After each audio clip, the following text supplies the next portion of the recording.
Bienvenue sur la chaîne de pêche du sud de la Floride, je suis Aiko. Je pense avoir bientôt une touche. Oh. Oui, voilà, oh oui. Oh, c'est un bon mouvement de tête. Oh, ça fait du bien. Oh oui, on adore tous manger du karang jaune. C'est l'un de mes poissons préférés pour le sashimi, qualité A. Mais comment ça se compare à un karang bleu ? Ils se ressemblent beaucoup et vivent dans la même zone, mais est-ce qu'ils ont aussi bon goût ? C'est ce qu'on va découvrir dans cet épisode. Alors restez jusqu'à la fin parce qu'on va les cuisiner et j'espère que vous apprécierez l'aventure. Allons-y. Sortie de pêche improvisée en solo, seulement avec des leurres artificielles. Il est tard dans la journée, il est déjà plus de 15 heures, Tinchalet. Si vous pêchez au large, partir à 15 heures n'est pas économique, car le trajet prend du temps. Trouver les poissons prend du temps et consomme beaucoup de carburant lors de sorties de 2 heures, au large. Mauvaise idée, mais je vais le faire parce que la chaîne de pêche du sud de la Floride n'est faite que de mauvaises idées. Et on garde ça super simple. J'ai 2 de nos cannes Boat Daddy montées avec nos montages de calamars anti-herbe. Nous avons la noire et violette, et nous avons la rose Barbie. Même si je dois faire attention à l'appeler Rose Barbie après le nouveau film Barbie. À sa sortie, ils m'ont dit « Tu ne peux pas l'appeler Rose Barbie, c'est une violation du droit d'auteur. » J'ai dit ce que je pensais, je vous rends service, c'est de la publicité gratuite pour vous. Donc on a les 2 montages, calamar anti-herbe. Je pensais en avoir d'autres ici, il faut toujours en apporter en plus. Ah oui, voilà. Voici les montages calamar anti-herbe, vendus par 2, celui-ci est argenté à paillettes. Ceux-là seront nos montages de secours au cas où il arriverait quelque chose aux 2 autres. Et puis la dernière canne, c'est celle-ci, on va faire un peu de jigging vertical. On a de très beaux jigs verticaux, un de mes abonnés me les a envoyés, ils sont peints à la main, c'est super joli. Il y en a un rose, un bleu, donc on va essayer d'aller au large et de lancer quelques leurres sur de gros poissons. Voilà le plan. Il n'y a pas d'appât sur tout le bateau, aujourd'hui on ne pêche qu'avec des leurres artificielles. Je vais peut-être le regretter. Et j'ai reçu pas mal de plaintes de votre part parce que quand je ramène les poissons, mes mains sont en plein dans l'écran et ça ne vous plaît pas. Donc, si vous ne l'avez pas remarqué, j'ai installé une caméra complètement différente ici. Je vais allumer cette vidéo pour que vous ayez une idée de ce à quoi je ressemble en ce moment. Le principal avantage est l'absence de sangle pectorale. Je porte habituellement une sangle qui tient chaud car elle comprime mon t-shirt et empêche l'air de passer. Les gars, ça fait 8 ans que je transpire comme un fou en faisant des vidéos pour vous, alors s'il vous plaît, cliquez sur le bouton j'aime, mais j'ai quand même acheté ce support de cou, il se met autour du cou. J'aime le fait que ce ne soit pas chaud, c'est très lâche, mon t-shirt est ample, mais voilà le problème. Je ne sais pas ce que ça filme, mes yeux ne peuvent pas regarder vers le bas, je ne sais pas ce qui se passe. Est-ce que ça enregistre au moins ? Oui, ça enregistre. Ça c'est le premier problème. Le deuxième problème, c'est mon micro. D'habitude, il est accroché à ma caméra de poitrine, juste ici sur ma poitrine, et je peux juste baisser les yeux, voir le bouton bleu et savoir que ça enregistre. Il n'y a rien sur ce support de cou où je peux l'accrocher, donc je suis comme ça, c'est super gênant. Je ne sais pas, j'ai mes habitudes et je n'aime pas les nouveautés, mais j'essaye de faire ça pour vous donner un meilleur angle. Donc aujourd'hui, je vais le porter. Dites-moi dans les commentaires ce que vous pensez de l'angle et si vous aimez. J'ai un sac de glace, ma glacière, avec quelques bouteilles d'eau dedans. J'ai l'impression d'oublier quelque chose. Je me souviens de ce que j'ai oublié. J'ai oublié de dire au revoir au chat, au minou. Oh oui, fais-moi un bon étirement, oh. Très bien, Elliot, je te laisse ce royaume. Si je ne reviens pas, protège les poules pendant mon absence. 49% de carburant, ça devrait suffire. Est-ce qu'ils viennent de dire « bateau papa » ? Ce bateau là-bas vient juste de dire « bateau papa » et avoir cette caméra autour du cou, ça fait bizarre. Vraiment très bizarre. Je ne sais pas si je vais pouvoir faire ça, les gars. Je ne sais pas si je peux supporter la caméra autour du cou. Maintenant, j'ai l'impression qu'elle ne pointe pas assez vers le bas. Ah, ces difficultés quand on essaye de créer du contenu. Tu sais ce qu'il me faudrait vraiment ? Il me faudrait juste un caméraman. Si j'avais un caméraman, rien de tout ça ne serait un problème. Mais je ne peux pas me permettre d'en engager un, je dois dépenser tout mon argent pour la nourriture des chats.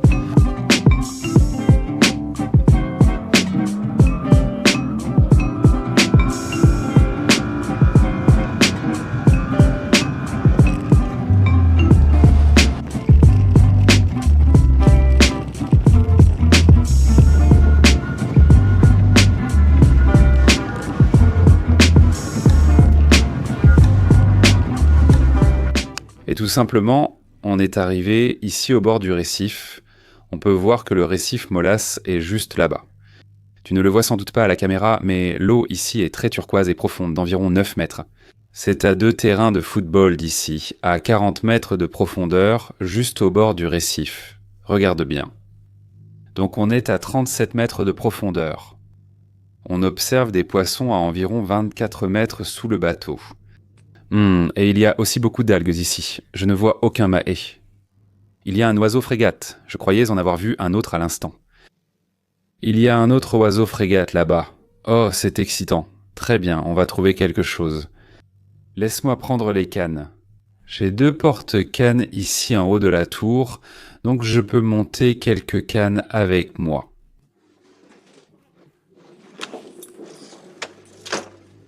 Voyons voir, on va monter la canne à jig verticale en haut et on va aussi monter la canne beefcake, la canne rose avec le montage calamar sans herbe. Attends, je ne suis pas censé l'appeler Rose Barbie. On va l'appeler la Pink Babe. Oui, allez, retournons dans la tour et commençons notre chasse.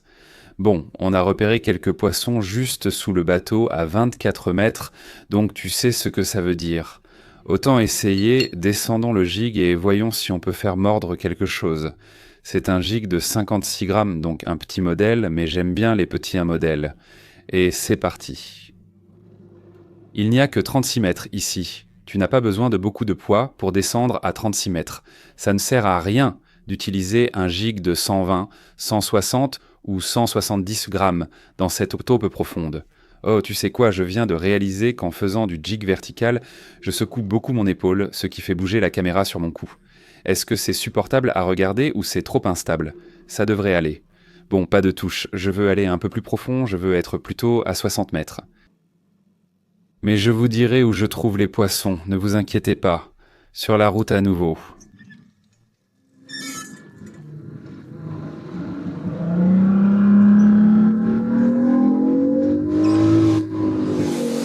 J'ai traversé ces herbes d'un coup.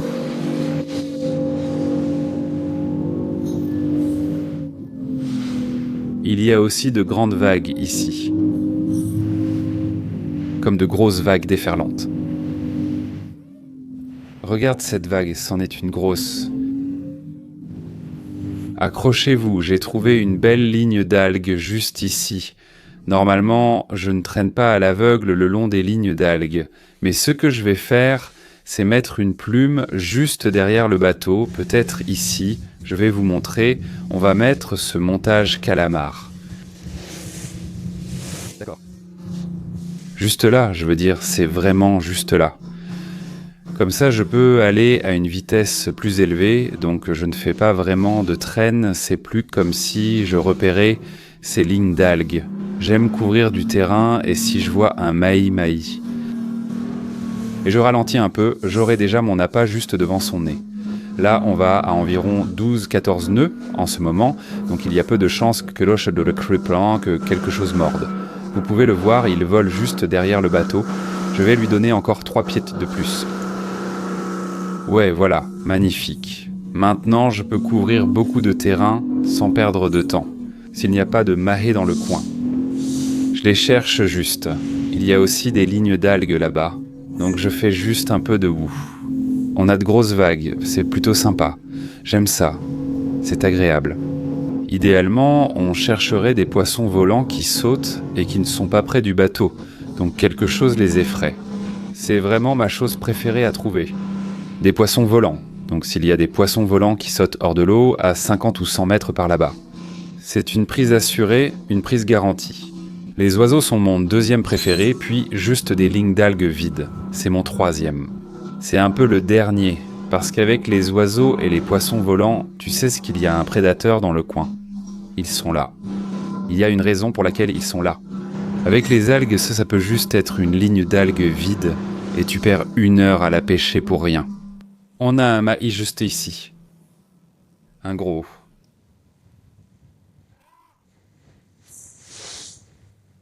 Il est juste ici. Merde. Il est parti dans la mauvaise direction. Il était un solitaire. Donc le problème, si tu tombes sur un banc de maïs, ils vont se regrouper autour de ton bateau et c'est vraiment facile de les attraper. Mais quand tu as un gros solitaire, il s'effraie plus facilement et j'essayais de m'approcher discrètement de lui, j'essayais d'allumer la caméra et de prendre ma canne, et puis je n'ai pas eu le temps de la mettre au point mort, je me suis trop approché de lui et il s'est juste enfui. Oh, c'était un gros maïs, il était clairement dans les plus gros. C'est un peu douloureux, mais il suivait juste cette ligne d'algues ici. Malheureusement, quand je l'ai vu, au lieu de revenir derrière le bateau, là où il aurait vu le montage de calamar, il est juste parti tout droit. Tu sais, parfois, ce sont les poissons qui gagnent. Parfois, les poissons sont plus malins que les pêcheurs, ça fait juste partie du jeu. Sacré petit poisson rusé, tu sais quoi, à moins que je puisse le retrouver. Je sais qu'il est parti dans cette direction. Peut-être qu'on devrait y aller, qu'on devrait essayer de le retrouver. Ce n'est probablement pas une bonne idée, mais je crois que j'ai envie de le faire. Je vais consacrer 5 minutes à chercher ce maïs. Cette fois, je ne vais pas lui passer dessus comme un idiot. Oh, on a un oiseau juste là. Hé, petit oiseau, tu es sur un maïs? Ah, on dirait que non. Parfois, les oiseaux cherchent tout comme nous.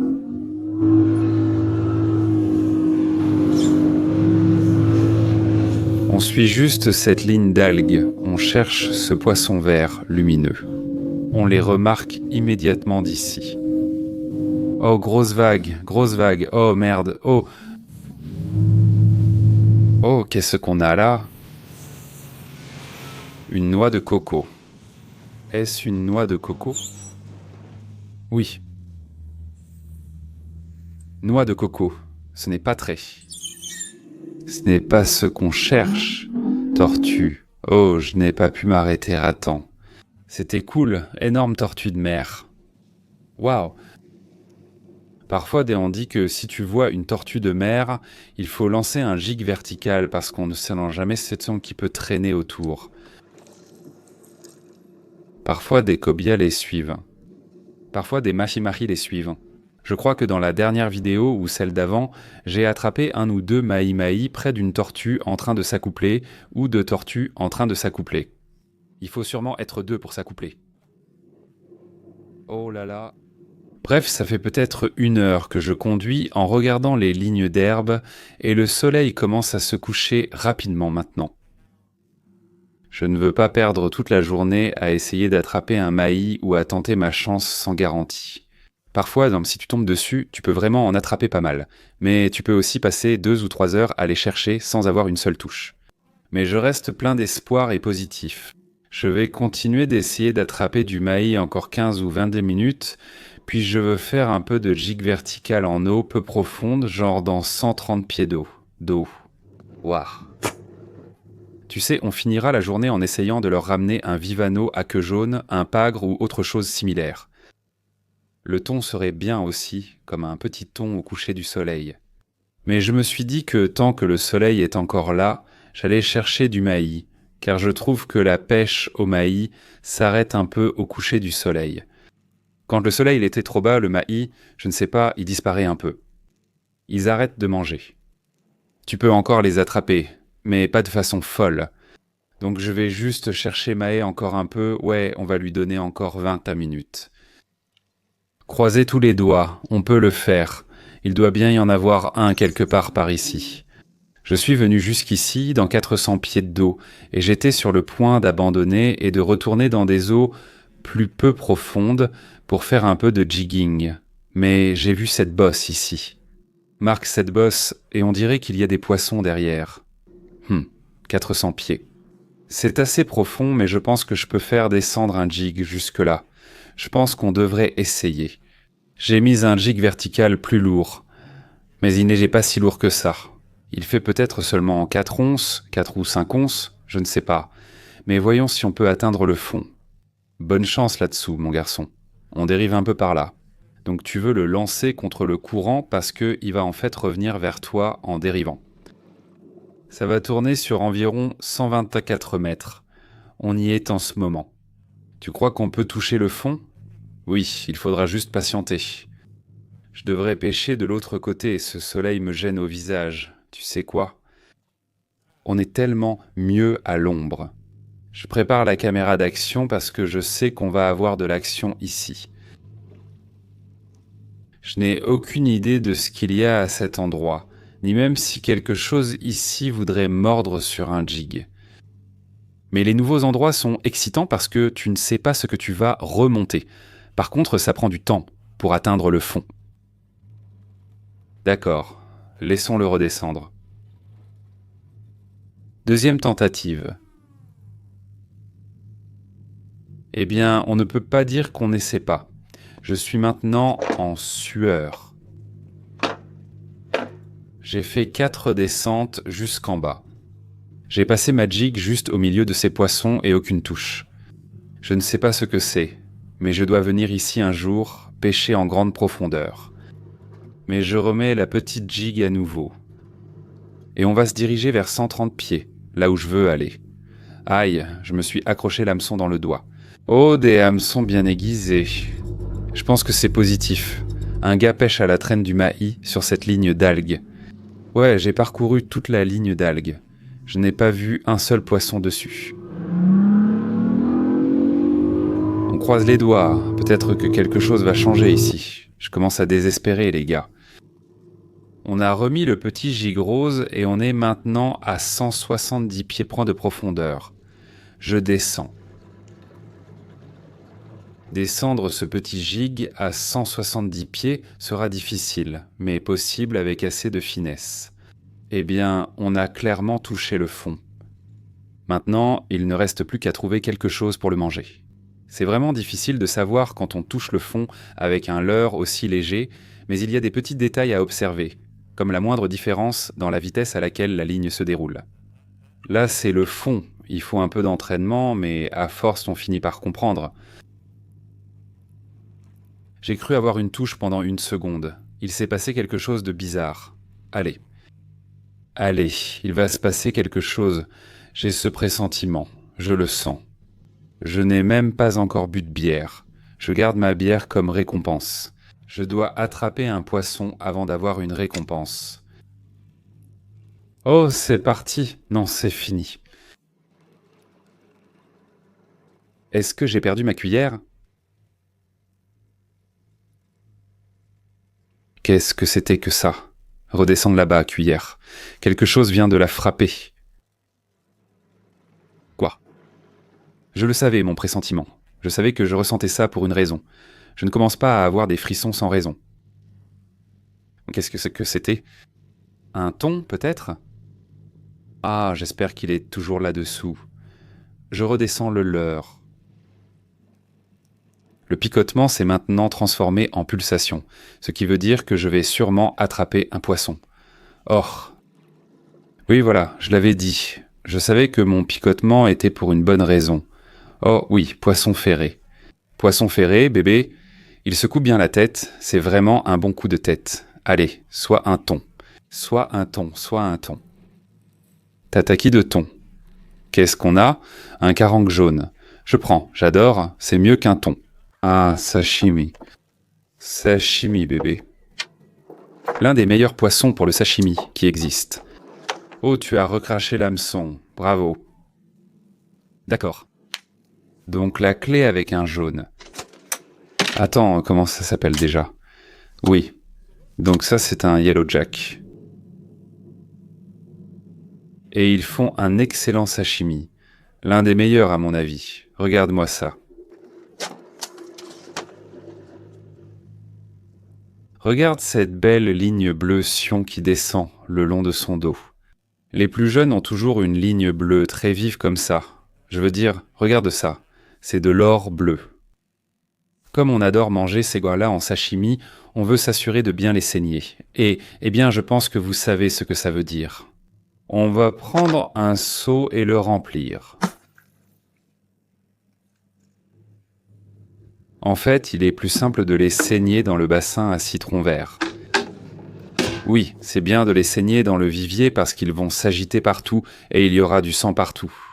Donc si vous voulez le saigner, certaines personnes aiment mettre le couteau derrière cette nageoire ici, en gros dans le cœur et dans les branchies. Certaines personnes coupent les branchies, d'autres coupent la gorge.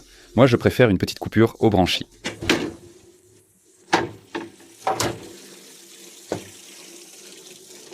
Je n'arrive pas à m'habituer à avoir cette caméra sur ma gorge et à ne pas pouvoir voir. Je ne peux pas baisser les yeux et voir ce que vous voyez. Donc c'est bizarre. Pendant 8 ans, j'ai porté un harnais sur la poitrine et maintenant je continue à faire comme ça. Et puis je me rends compte que ma caméra n'est plus là en bas. C'est fou, enfin, je ne sais pas si tu qualifierais ça de fou, mais tu sais ce qui est vraiment fou, c'est qu'on est sur le point d'attraper un autre poisson, ici et maintenant. En fait, je suis tellement confiant que je vais allumer cette caméra pour que tu puisses me regarder en vue à la 3e personne.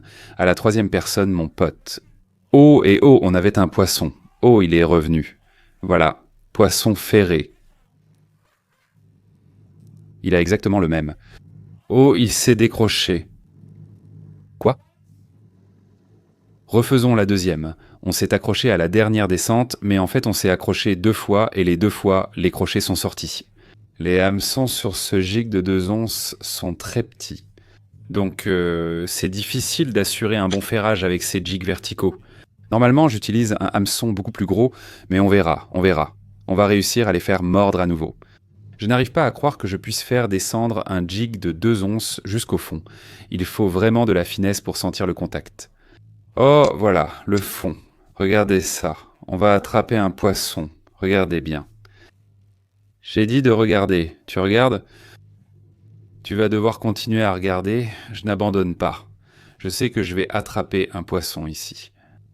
Ces poissons en ont peut-être fini avec moi, mais moi, je n'en ai pas fini avec eux. D'accord. On est de nouveau au fond. C'est parti. Accroche-toi, j'arrive. D'accord, il y a un problème. Que se passe-t-il? Tentative 3. On dit que la 3e, c'est le coffre au trésor. Ici, un gros poisson. Ouais. Très bien, gros poisson. Je suis prêt. C'est parti. Le gros poisson s'en va. Voilà, c'est bon. Poisson ferré. Oh. D'accord.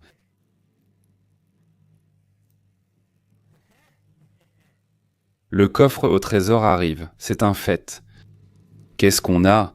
C'est encore un carangue jaune? Oui, c'en est un. Un peu plus petit cette fois. C'est un poisson délicieux, mais je vais... J'allais dire, mais je vais te relâcher. Eh bien, il s'est relâché tout seul, mais vraiment, j'allais le laisser partir. Tu sais ce qu'on dit à propos de la 4e fois. Tu mets une bague au 4e. Dans ce cas, un couteau a filé dans le cœur. Voyons donc ce que nous allons découvrir. Mais clairement, c'est quelque chose qu'on va devoir laisser saigner. Donc c'est bon signe. Je suis prêt. Laisse-le redescendre. Je le fais remonter et redescendre le long du fond. Donc il descend jusqu'au fond. Ensuite, je le remonte d'une dizaine de tours, puis le laisse redescendre. C'est ce qu'on appelle faire du yo-yo au fond. Oh merde, c'est un beau poisson. Oh, hé, on a quelque chose de juteux. Ça ressemblait à un très beau poisson quand il a mordu. Maintenant, il s'est un peu calmé. C'est un carangue bleu. Tu sais quoi? C'est tentant de mettre ce gars sur un hameçon. J'ai bien un montage pour un coureur bleu. Est-ce que ce serait fou? Non, tu sais quoi? Je vais le laisser partir. Mais tu sais ce que je vais faire? Je vais préparer l'équipement Blue Runner. Et comme ça, si j'en attrape un autre, je le mettrai sur l'équipement. D'accord. Mon gars, tu ne sais pas la chance que tu as. Tu aurais pu être mon appât, mais tu seras mon rendez-vous. Jusqu'à la prochaine fois. Ici, ce sont les montages Stinger South Florida Fishing Channel taille extra large. Donc, ils ont un hameçon en J à l'avant, un triple à l'arrière, et il y a un très grand écart entre les deux, ce qui les rend parfaits pour ces gros appâts, comme les Blue Runner. Donc, je vais le mettre sur celui-ci. Donc maintenant, si on attrape un autre Blue Runner ou un autre poisson appât, une bonite ou autre, on les mettra directement sur ce montage et on les renverra à l'eau avec un hameçon. Si j'avais eu ce montage prêt plus tôt, j'aurais lancé ce Blue Runner. Mais le truc, c'est qu'il faut les sortir et les remettre à l'eau le plus vite possible, sinon ils ne survivront pas très longtemps. Oh mince, j'ai oublié d'ouvrir le pick-up. J'ai failli me cogner la tête, ça me ressemble.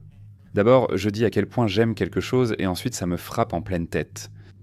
Ce serait l'histoire de ma vie. Je pense qu'on va vite se retrouver ici. D'habitude, quand la pêche à la verticale fonctionne bien, c'est presque à chaque descente quand les poissons sont excités. Donc, si les poissons mordent pendant que vous faites du jigging, ne partez pas. Continuez à jigger. Je me fiche de savoir à quel point vous êtes épuisé parce que c'est fatigant, mais ça en vaut vraiment la peine. Je crois que je vais avoir une touche. Oh oui, ça y est. Oh ouais. Oh, il secoue allant bien la tête. Oh, ça fait du bien. Oh mince. Oh mince. Oh, il tente vraiment d'enlever ses hameçons. Oh, houhou. S'il te plaît, non, non, non. S'il te plaît, laisse-moi une chance. Donne-moi une chance. C'est un bon poisson.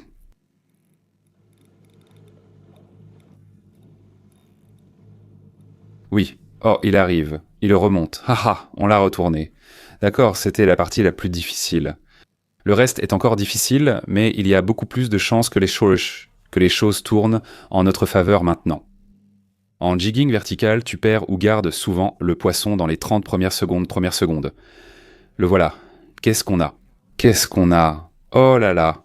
Oh là là. C'est un très beau carangue jaune. Non. Je suis nul. Je l'ai eu. Oh là là. Oh mon Dieu. Il est déjà en train de saigner abondamment. Oh. Eh bien, voilà le sang sur le pont. Ouais, tu ne t'en sortiras pas avec ce coup de gaffe. Une fois sur le bateau, papa gaffe, tu y es. Ça fait partie du contrat. Tu ne te souviens pas quand tu as accepté les termes et conditions? Ça, juste là, c'est un magnifique carangue jaune. Bon, où sont mes pinces?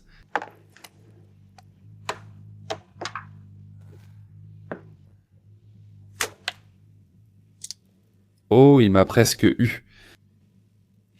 D'accord. Très bien, les crochets sont retirés. Regarde ça. Ouais. Wow, carangue jaune. Sashimi, mon pote, le meilleur du meilleur. On va bien manger aujourd'hui. On va lui trancher un peu la gorge et le mettre directement dans le vivier.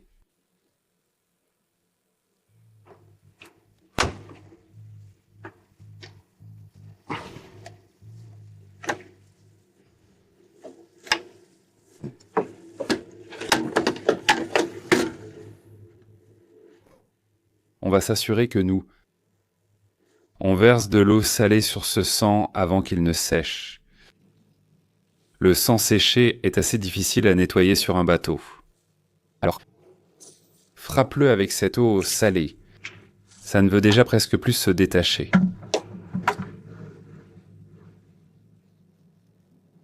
Je la redescends.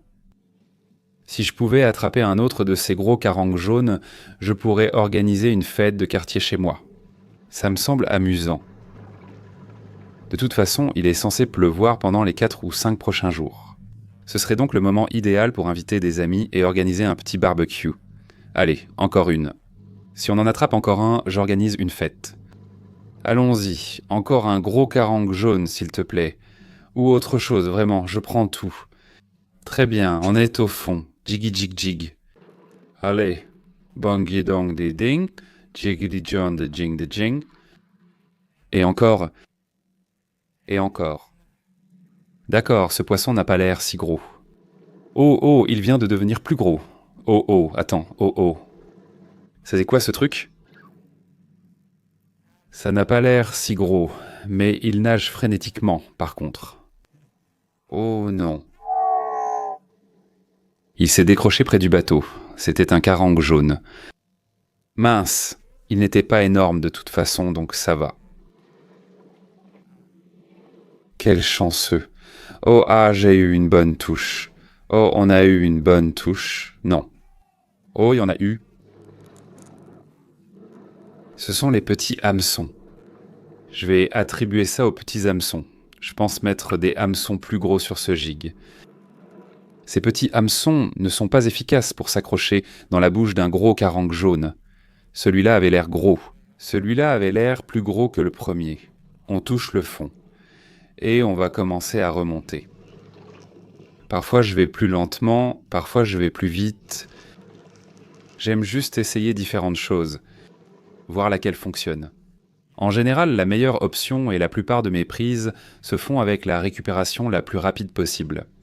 Je mouline aussi vite que possible. Je vais vous montrer ce que je veux dire par là. D'accord, on est au fond. C'est parti, prêt ? Pompe-le vraiment fort tout en moulinant rapidement. Mais je ne mouline pas pendant que je pompe. Oh, voilà, haha. Je l'ai piégé pour qu'il morde l'appât une dernière fois. Génial. Mec, il tire tellement fort que j'ai toujours peur qu'ils arrachent l'hameçon d'un coup. J'ai juste relevé un peu ma caméra. C'est peut-être un meilleur angle. J'ai travaillé mes angles toute la journée. Bam, encore une pointe jaune. Carangue jaune. Oui, sympa, pas énorme, mais bon. Oh. Oh mon Dieu, j'ai failli me prendre mon leurre en pleine figure. Ouf. C'était -1. Et mon pote, c'est ton jour de chance.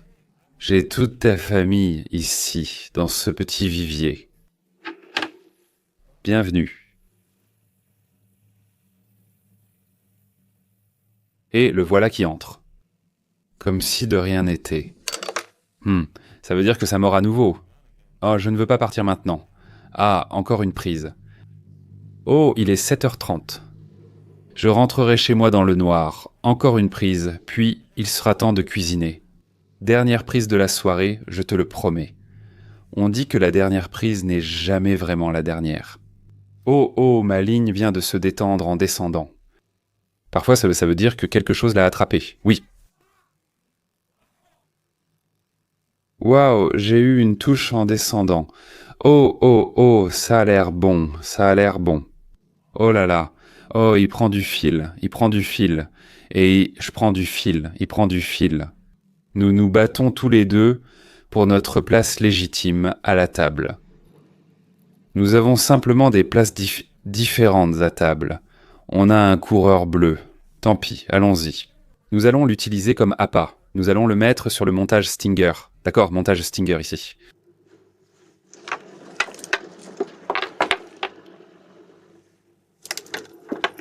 C'est un très gros appât, un très gros appât.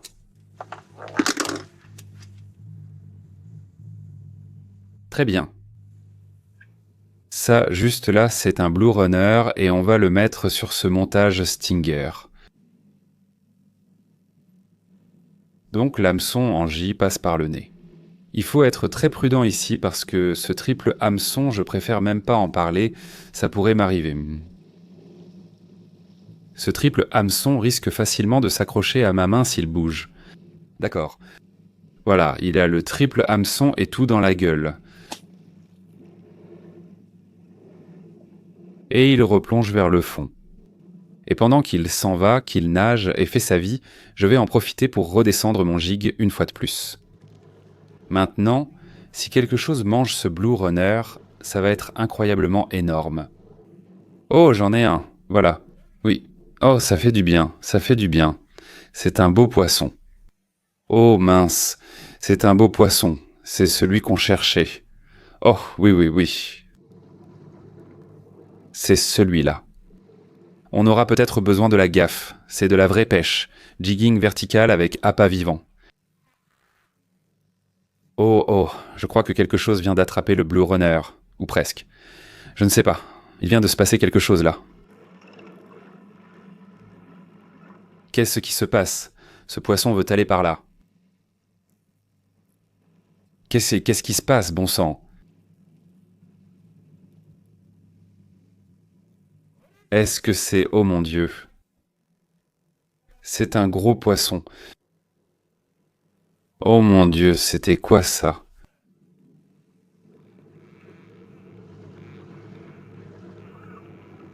Sante cannoli ho ho. Oh mon Dieu. Il essaie de me larguer sur le bateau. Il est à la surface. Que se passe-t-il en ce moment? Je dois me battre avec lui à l'arrière du bateau parce que c'est là que la caméra est. J'ai besoin que vous puissiez voir ça en vue à la troisième personne. C'était dingue. Ça. Allez. Je veux au moins voir ce que c'est. Il se bat à la surface. Donc je sais que ce n'est pas un carangue jaune. Ce n'est pas non plus un céréole. Pas avec la façon dont il se bat. Ça pourrait être une sorte de thon peut-être. Je vois de la couleur. D'accord, cette fois, je vais préparer la gaffe. On ne plaisante pas ici. Ouais, je ne vais pas le forcer. On va le laisser se débrouiller. S'il veut prendre du fil, il peut en prendre. D'accord, on prend du fil. Oh, oh, il nage vraiment près de notre coureur bleu. Oh non. Il vient de s'emmêler dans notre... Oh non, on est coincé. Ce n'est pas bon. Ce n'est vraiment pas bon. Ce n'est pas bon du tout.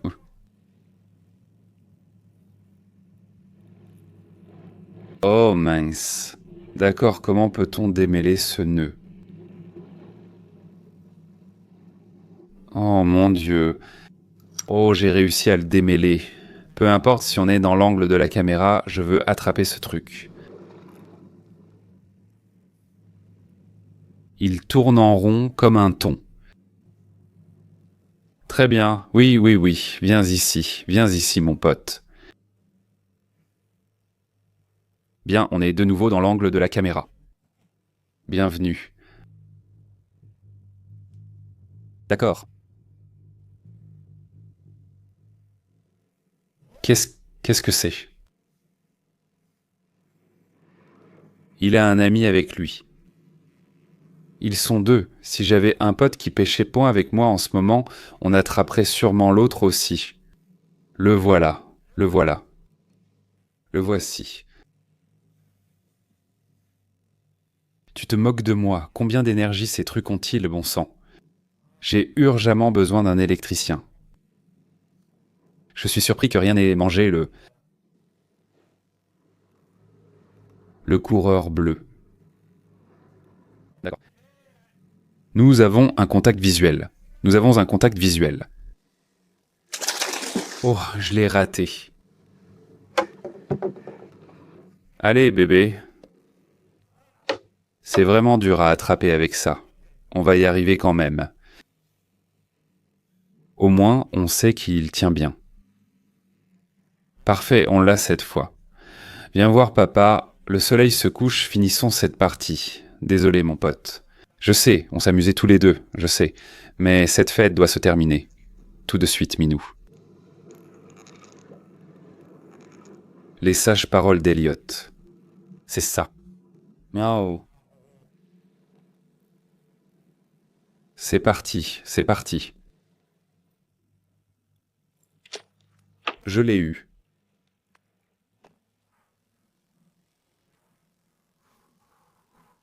Ouah. Quelqu'un peut dire Bouna? Oh là là, les gars, bah, c'est un vrai morceau de viande, juste là. Honnêtement, je suis surpris que ces petits hameçons soient un à rester accrochés à lui. C'est fou. Après tout ce que je disais, à le chambrer comme ça. Oh. Je ne sais pas si la caméra le montre bien, mais c'est un grand gaillard. Merde. Je vais le mettre directement dans la glacière parce qu'il va servir de lamelle de bonite, d'appât pour l'espadon et tout autre appât que je ferai.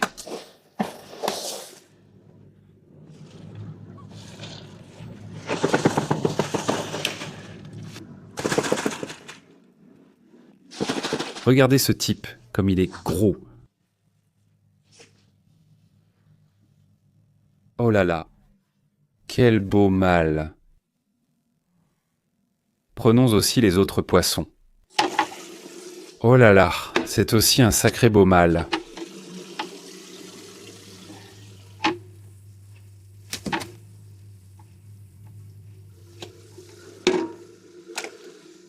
Ouah, on va bien manger. Oh ouais, tu sais quoi? Je pense qu'on a vraiment assez pour faire la fête. Tu sais quoi?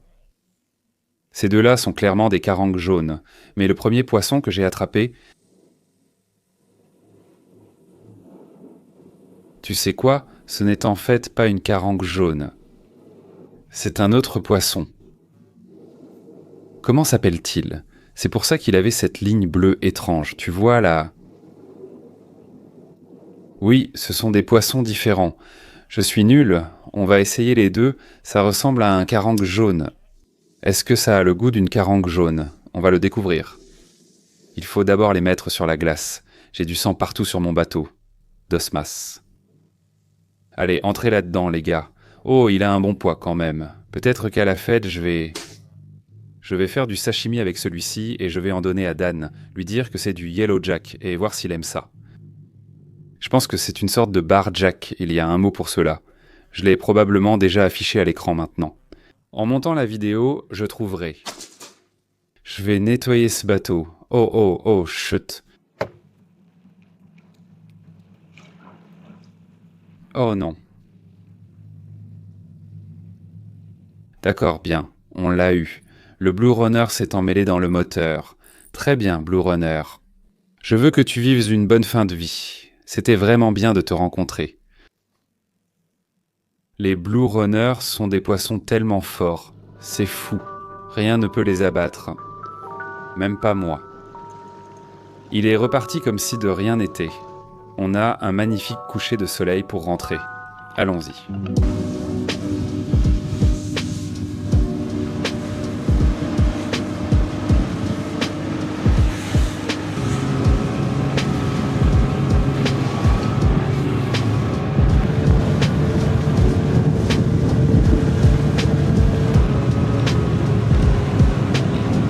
Oui, c'est le lendemain, le deuxième jour, et les poissons ont été sur la glace toute la nuit. Et il est temps de les nettoyer. Et Elliot va goûter du Jack frais. Et je pense qu'il le sait parce que, pour une raison quelconque, il est en train de me guider vers la terre promise du filetage de poissons. Allez, mon pote, j'ai fait quelques recherches toute la nuit. Et ce premier carangue que j'ai attrapé, je l'appelais un carangue jaune. Mais après quelques recherches supplémentaires, j'ai découvert que celui avec cette bande bleu cyan est en fait un carangue à barre, ce qui m'a un peu embrouillé parce que toute ma vie, j'ai appelé ces carangues sous les lignes d'algues au large. Je les appelais des carangues à barre, mais en réalité ce sont des cérioles courtes. Voyons à quoi ressemble le poisson. Oh, ouais. Glace en place. On va mettre nos gants avant de devenir un peu poissonneux. D'accord, voilà ce que je veux vous montrer. Donc ceci juste ici, c'est un carangue jaune. Mais ça, juste ici, c'est un carangue à barre. Ils se ressemblent énormément. Je veux dire, ils sont presque identiques, mais il y a quelques différences. La tête est probablement la plus grande différence. Les Yellow Jacks ont une tête plus ronde et les Bar Jacks sont un peu plus élancés. Et les Bar Jacks, comme vous l'avez vu quand je l'ai attrapé, il avait cette ligne bleue très marquée le long du dos et il était moins jaune, tandis que le Yellow Jack n'a pas cette ligne bleue distincte et est plus jaunâtre. Après une journée sur la glace, les couleurs se sont atténuées et ils se ressemblent désormais. Mais nous allons faire un test de goût, Bar Jack contre Yellow Jack, et nous allons voir s'il y a une différence. Et ça, regarde-moi ça. Maman, c'est la Mama Jack. Et ça, c'est le bébé Jack. Commençons par lever les filets de ce gros-là. Oh, est-ce que je viens d'entendre une poule? Oh, salut, mesdames. Ne vous inquiétez pas. Je vais partager un peu de ce poulet avec vous toutes. Enfin, je veux dire, du poisson. J'ai dit qu'on allait organiser une fête et que j'ai passé une sortie de pêche incroyable avec Dan. Et on a pêché encore plus de thon et de carangue jaune.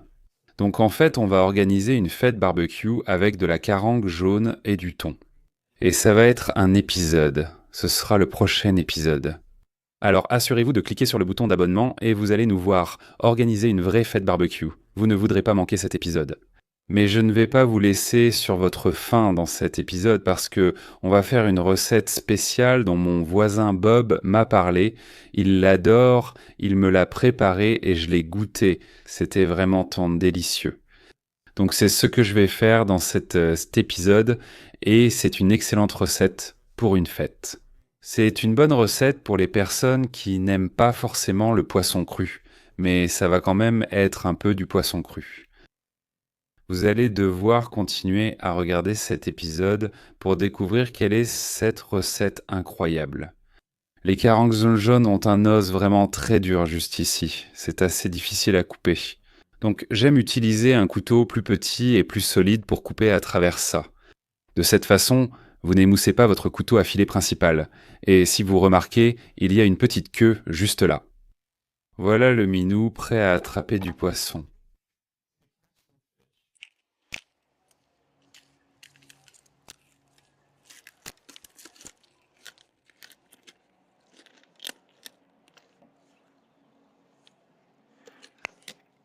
Bam. Regardez ce morceau de céréole de qualité sashimi sans verre. La céréole est vraiment un poisson magnifique. C'est juste un de mes poissons préférés. Il est clairement dans mon top 3. Vous pouvez voir que j'ai laissé la cage thoracique sur le poisson et qu'il reste encore un tout petit peu de chair dessus. Et vous savez, rien n'est gaspillé sur la chaîne de pêche du sud de la Floride parce qu'on a plein d'animaux. Les poules finiront par picorer le reste de cette carcasse et les meilleurs morceaux vont à l'homme du moment, la star du spectacle, le capitaine Elliot. De rien, mon pote. Maintenant, j'aime m'assurer qu'il ne reste absolument aucune chair rouge. Vous voyez cette chair rouge, la ligne de sang, on ne veut pas de ça. Je vais simplement couper autour. Ensuite, on va l'écailler, faire glisser le couteau juste le long du bord de la peau. Cela demande un peu de pratique. Si c'est votre première fois, ne vous inquiétez pas. Si vous levez un poisson pour la première fois et que vous le découpez complètement de travers, eh bien, c'est comme ça. C'est tout à fait normal. Vous remarquerez sur l'arrière toute cette viande rouge, nous n'en voulons pas, surtout pour un poisson destiné au sashimi. Donc on va l'enlever. Parfait. Ouf. Ça c'est beau. Un morceau de viande parfait, prêt pour les sushis. Et toutes ces chutes, toutes ces parties de la ligne de sang, vous pouvez les donner à votre chien, à votre chat, vous pouvez les donner à vos poules, vous pouvez les utiliser comme engrais pour vos plantes. Il y a bien des choses utiles à faire au lieu de gaspiller, mais c'est la crème de la crème. On garde les meilleures parties pour nous, les humains.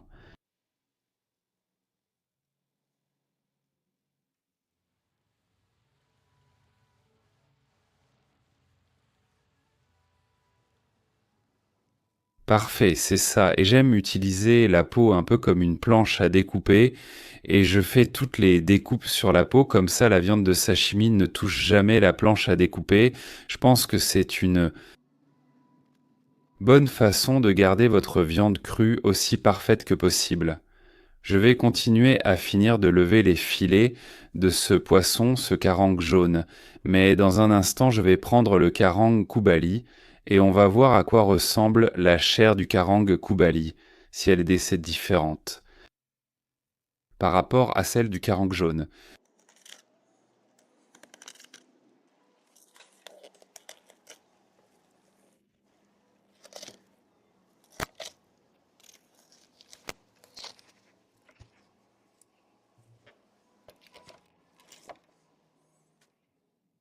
Les poules viennent d'arriver, je crois qu'elles veulent un morceau de carangue jaune. Voyons si elles le mangeront.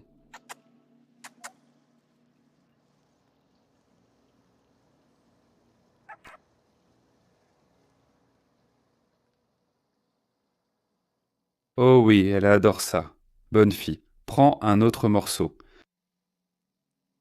Oh, mes poules adorent le poisson. Oh, j'adore ça. Et ça, juste là, c'est un gros sac de céréales jaunes de qualité sashimi. A plus. Si tu étais dans un restaurant chic à New York, tu paierais environ 5 dollars par tranche de sushi. Et ça ici vaudrait des centaines et des centaines de dollars. Je vais remettre ça sur la glace pour l'instant, garder ce poisson bien frais et passons au bar Jack.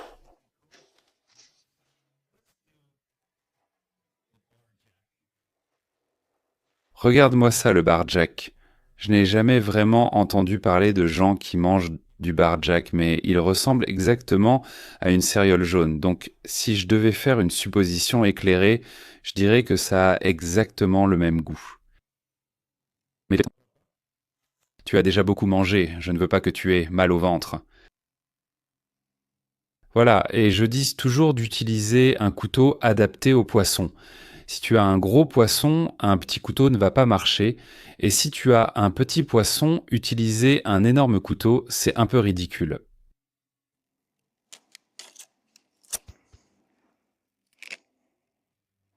Premières impressions. La chair a exactement le même aspect.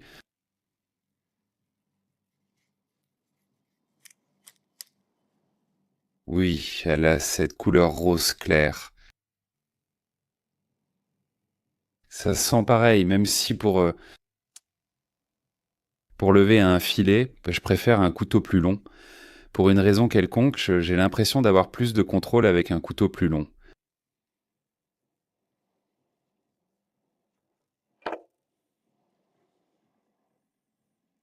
Et j'ai un sac plus petit dans lequel je vais mettre le Blue Runner. Je veux dire le barjack, mec. Il faut vraiment que je m'améliore avec les noms de poissons. Le barjack. Et voilà, c'est ça. C'est un magnifique morceau de barjack. Et je veux dire, ça sent bon et ça ressemble exactement au yellowjack. Donc ça ne peut pas être mauvais. Je vais finir de nettoyer ce poisson et le mettre dans le sac et je vous retrouve dans la cuisine où j'ai une super recette à vous montrer. Oh ouais, wouhou. C'est une bonne journée, c'est une bonne journée. Nous sommes dans la cuisine et j'ai notre sac de barjack et de yellowjack. Et je viens juste de rentrer d'une fête chez Dan, c'était tellement amusant. On a fait un petit test de dégustation de yellowjack, de thon à nageoire noire et d'un autre poisson secret, et on a tout cuisiné chez Dan. Ça sera dans le prochain épisode, alors j'espère que vous allez cliquer sur le bouton s'abonner, vous ne voudrez pas manquer ça. Mais la vraie question de cet épisode, c'est est-ce que le barjack a le même goût que le yellowjack? On va faire une petite recette sympa que je vous ai dit, que mon voisin m'a montré, et on va commencer par faire chauffer un peu de beurre. Dans une poêle en fonte, ou n'importe quelle poêle en fait. N'importe quelle poêle fera l'affaire. Pendant que ça chauffe, on va couper notre poisson en morceaux. En fines tranches, ce sont de belles tranches de poisson. Waouh! On voit bien que les filets de carangbar étaient un peu plus petits, parce que ce carang jaune était vraiment impressionnant, et la chair de la carang jaune est légèrement plus blanche que celle de la carangbar. La carangbar a une teinte un peu rosée, mais elles sont très similaires. Ce qu'on va faire, c'est les couper en tranches très fines, presque comme si on préparait du sashimi. Eh bien, regarde qui s'est invité à la fête. Ça n'a pas pris longtemps. Allez, descends ici. La meilleure façon de faire descendre le capitaine Elliot du comptoir, c'est simplement de lui donner une belle tranche de poisson pour le garder occupé. Tiens, mon pote, voilà un peu de carangbar. Attends, arrête de manger la carangue jaune. Voyons, tu veux la carangbar? Attends, il a léché la carangbar et il est retourné à la carangue jaune. Attends, essaye encore la carangbar. Ah oui, ça y est, il la mange. Maintenant il la mange, d'accord, donc il mange les deux. C'est bon signe. Oh, ça fait peut-être un peu trop de beurre. Oui, alors ici tu peux voir le karang jaune et ici c'est le karang bar. Il y a une différence de couleur très nette. Les morceaux de karang bar sont aussi un peu plus fins, puisque les karang bar ne deviennent pas vraiment énormes comme les karangs jaunes. Mais ça n'a pas vraiment d'importance. La taille ne compte pas, n'est-ce pas les filles? La taille ne compte pas. Assaisonnons-le. Nous allons utiliser nos épices de South Florida Fishing Channel. Nous avons ail et oignon, douceur épicée, et assaisonnement blackening. On va juste en mettre un peu de chacun des trois. On va faire une petite trifecta d'assaisonnement. Tu ne peux vraiment pas te tromper avec ces assaisonnements ici. Utilise ce que tu aimes et n'en mets pas trop peu. Le but de cette recette, c'est d'avoir des éclats de poisson très savoureux et beurrés. On va les retourner. C'est presque comme les rouler dans l'assaisonnement et au final on obtient des médaillons assaisonnés. Des jacks, mettons-les dans le beurre. Bon, ce beurre n'est pas encore assez chaud, mais il le sera dans quelques secondes. Oh, Elliot, parfois il ne mange pas tout le poisson et ensuite je marche dedans. Oh, j'ai tellement soif en ce moment. Qu'est-ce que j'ai? Une eau pétillante à la pêche de Géorgie, ça a l'air très rafraîchissant. Le beurre vient juste de commencer à bouillir un petit peu.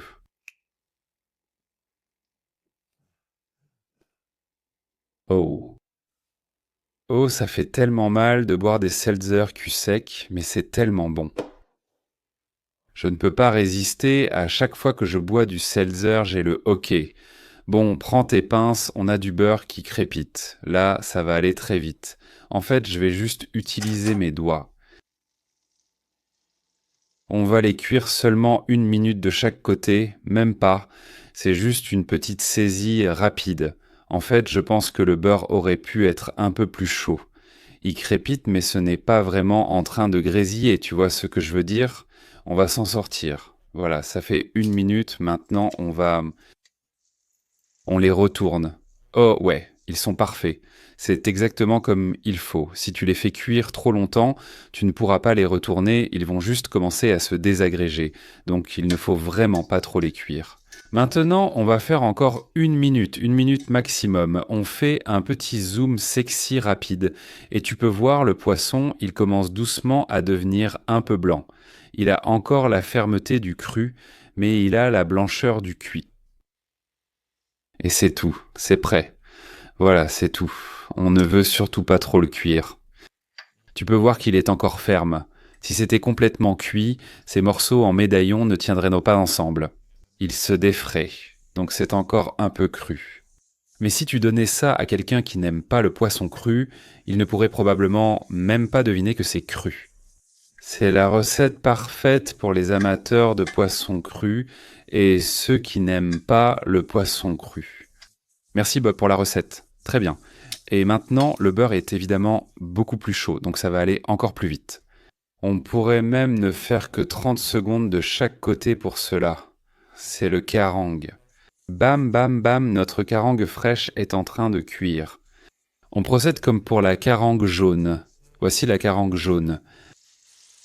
Ça a l'air délicieux. J'ai hâte de goûter ces deux poissons côte à côte et de voir qui sera le gagnant. D'accord, on retourne. Flippity flop, flip flop, flip flop. Boum, enlevons-les. Shazam. Tu sais, donc c'est plutôt bien qu'elles soient de tailles différentes parce que ce sera plus facile de les distinguer dans l'assiette, de savoir laquelle est laquelle. Et encore une fois, elles se détachent parfaitement en gardant une belle forme. Elles ne s'effritent pas et ne tombent pas en morceaux. Donc on sait qu'on ne les a pas trop cuites. Retire ça du feu pour l'instant. Je vais en préparer d'autres quand même, mais ce sera hors caméra. J'ai juste décidé de préparer rapidement un petit échantillon ici, rien que pour vous, pour qu'on puisse faire cette petite dégustation. Et voilà, nous les avons côte à côte. Boum, boum. Et je dirais que maintenant qu'elles sont cuites en termes de couleur, de fermeté et tout ça, elles se ressemblent presque parfaitement. Essayons-les. Très bien, je vais commencer par le Yellow Jack parce que j'en mange tout le temps. C'est l'un de mes 3 poissons préférés. Je sais quel goût il a. Donc ce sera comme le, comment on appelle ça? C'est un mot scientifique. L'échantillon comme le témoin. C'est le témoin. En le regardant, vous remarquerez qu'il a comme un... Il a une certaine crudité. Vous voyez, c'est étrange. Ce n'est ni cuit ni cru. C'est juste entre les deux. Essayons-le. Beurré, assaisonné. La texture est incroyable. C'est comme si ça fondait directement dans la bouche. C'est tellement tendre. Ce n'est pas friable. C'est plutôt comme si ça fondait. Ça s'effrite dans la bouche.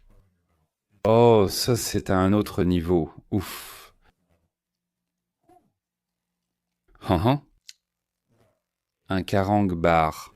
Ils aiment vivre autour des épaves et ils ont cette bande bleue sur le dos.